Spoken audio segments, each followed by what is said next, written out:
हसन रजा ने हमें ज्वाइन किया, उनसे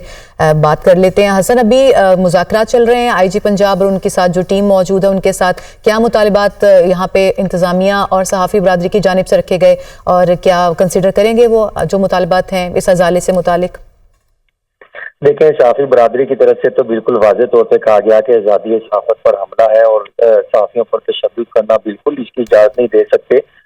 फौरी तौर पर मुतलका जो अफसरान हैं उन पर फौरी तौर पर FIR दी जाए और उनको गिरफ्तार किया जाए, उनको ओहदों से फौरी तौर पर मुअत्तल करके उनको नौकरी से बर्खास्त किया जाए। उन्होंने भरपूर तरीके से मुतालबा किया आईजी पंजाब और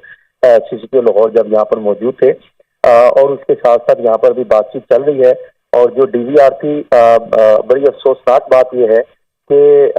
यहाँ पर जिस तरीके से हमला किया गया, गिरफ्तार किया गया मरीजों को, जब आईजी पंजाब पहुंचे तो हमने देखा कि कैप्टन लियाकत का भी रवैया उसी तरीके से था और उनको उसी तरीके से एक तरी वाले अंदाज में, बदमाशी वाले अंदाज में उनको बता रहे थे कि मैंने अपने आप को कंट्रोल कर रखा है, अगर आप मजीद कहेंगे तो फिर मैं आपको खुल के बताऊंगा, इस तरीके से बोल रहे थे। जब दुनिया न्यूज पे सहाफी जिसमें मुदस्सिर हुसैन ने कहा कि हम मुझ पर तशद्दुद किया गया, तो उन्होंने कहा तेनू कीता है तशद्दुद, बिल्कुल खुल के आके थोड़ा सा वो इस एंगल से आके बोले कि हाँ किया तुम पर तशद्दुद और किया तुम पर जो तुमने करना है कर दो, इस तरीके से बोले आईजी पंजाब की मौजूदगी में। और फिर ये भी हुआ कि जब आईजी पंजाब ने पूछा कि आपने DVR कहाँ पे ली थी, आपके बंदे कहाँ पर हैं, तो उन्होंने कहा, ये तस्लीम किया कि मैंने DVR यहाँ से उठाई थी और ये कहा कि हम DVR कुछ ही देर में यहाँ पर पहुंचा देते हैं, लेकिन अभी तक नहीं पहुंची।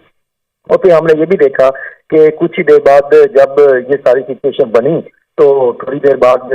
जो है वो वही कैप्टन लियाकत ने कहा कि मैंने यहाँ पर देखा तो लोगों को पूरी तौर पर गालियां दी और रोका कि किसी पर तशद्दुद ना करें, किसी को मार कुटाई ना करें। लेकिन उन्होंने ये भी कहा कि जब फिर मार कुटाई हुई है फिर उन्होंने ये तस्लीम किया कि यहाँ पर जो है सहाफियों को तशद्दुद किया और मैं यहाँ पर क्यों बैठा हुआ था। उन्होंने कहा कि मेरे आंखों के सामने तशद्दुद हुआ और सहाफियों को मारा गया और सहाफियों ने भी आईजी पंजाब को पूरी डिटेल बताई किस तरीके से जो है उन पर तशद्दुद किया गया। और फिर ये सारा मामला जो है यहाँ पर पहुंचा और फिर ये भी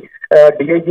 जो CI के हैं उन्होंने ये बात की कैप्टन लियाकत ने कि यहाँ पर जितने आपके फोन के बाद मैंने यहाँ से तमाम नफरी जो है वो जेल से बाहर भेजने का हुक्म दिया था, और उसके बावजूद भी जब वहाँ पर आईजी पंजाब वहाँ पर मौजूद थे, जब उनसे डिस्कशन कर रहे थे उसी फ्लोर पर करे, तो उन्होंने कहा कि ये कौन से अपराध है, तो उन्होंने कहा जी इनको मैंने कह दिया कि बाहर चले जाएं, लेकिन ये नहीं जा रहे। और उनको फिर फौरी तौर पर उन्होंने वहां से खाली करवाया। निकलने के बाद उन्होंने फ्लोर खाली करवाए और जो कब्जा और यरगमाल बना रखा था उनको मामला को साइड पर किया और पुलिस को कहा कि वो साइड पर चले जाओ। लेकिन बाहर जो डॉक्टर हॉस्पिटल के बाहर जो अफराद मौजूद हैं जो कि CIA के अंडर आते हैं वो अभी भी वहां पर मौजूद है और CIA का कंट्रोल अभी भी तो हॉस्पिटल के जो बाहर है वो अभी CIA पुलिस की नफरी मौजूद है। हसन, आप हमारे साथ ही रहिएगा। मुदस्सिर हुसैन ने हमें ज्वाइन किया है। मुदस्सिर, आप बताइए कि वहाँ पे अब क्या ताज़ा तरीन सूरत हाल है? क्या जो हॉस्पिटल का जो मामूल की वहाँ पे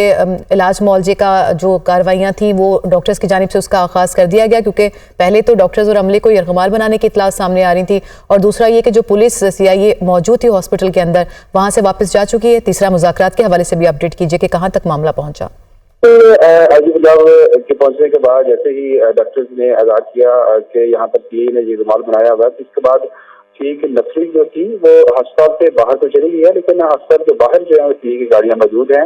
और वहाँ पर जो है वो उनकी 8 से 10 गाड़ियां जो है CI की जो बाहर मौजूद है। उनके जो DSP हैं वो अभी तक जो है वो गाड़ियों में बैठे हुए हैं और अपने जो इनके सरबरा हैं DIG CI उनकी अगली जो काल है उनका वो वेट कर रहे हैं कि वो उनको नया ऑर्डर क्या देते हैं। पहले तो उन्होंने जो पूरे अमले को यरगमाल बनाया हुआ था, जहाँ पे खौफो हरास कराया हुआ था, अब वो वहाँ पे छोड़कर बाहर जाकर खड़े हो गए हैं और वहाँ पर जाके जो है अगले हुक्म का वो अपनी DIG इंतजार करेंगे। यहाँ पे मैं आपको मौजूदा सूरत ये बताता चला जाऊँ कि आईजी पंजाब जो है वो हॉस्पिटल के अंदर मौजूद हैं और वाकई की जो है वो इंक्वायरी कर रहे हैं कि किस तरह वाक़या हुआ है। उन्होंने जो है वो जो DIG है उनके जो है वो भी बयान सुने, उसके बाद जो सहाफ़ी थे यहाँ पे उनके भी बयान सुने, जिस तरह उन्होंने कैमरा तोड़ा, साथियों को बदतमीज शिद्दत का निशाना बनाया, वो भी उन्होंने सुने। उसके बाद अभी तक मैं आपको मौजूदा सूरत बताऊँ तो DVR कब्जे में ली हुई है सीनियर पुलिस ने, जिसमें मारपीट की फुटेज है, शिद्दत की फुटेज है, वो अभी तक जो है वो हवाले नहीं की गई। जैसे आईजी पंजाब ने हुक्म के बावजूद आईजी पंजाब ने फौरी हुक्म दिया था कि जो CI पुलिस है वो फौरी तमाम DVR और जो कैमरे जो उन्होंने छीने हैं वो फौरी तौर पर जो है हवाले किए गए साथियों से और कैमरामैन के। लेकिन आईजी पंजाब और CCP लाहौर ब्लास्ट मैनेजर के मौके पर मौजूद हैं और उनके हुक्म के बावजूद अभी जो है वो DVR और जो कैमरे हैं वो ताहाल साफी के हवाले नहीं किए गए। अभी जो है वो IG पंजाब जो है वाकई की इंक्वायरी कर रहे हैं और जो सीसीपी लाहौर ब्लास्ट मैनेजर भी यहाँ पर मौजूद हैं। इसके अलावा DIG जो अलीना रिजवी है वो भी यहाँ पर मौजूद हैं और इसके अलावा जो SSP अली रजा है वो भी मौके पर मौजूद है। मौके जो थाने की नफरी है मौका जो थाना लगता है वो यहाँ पर मौजूद है SHO और इसके अलावा जो IG पंजाब है वो अपनी निगरानी में जो है वो खुद इंक्वायरी करने की कोशिश कर रहे हैं।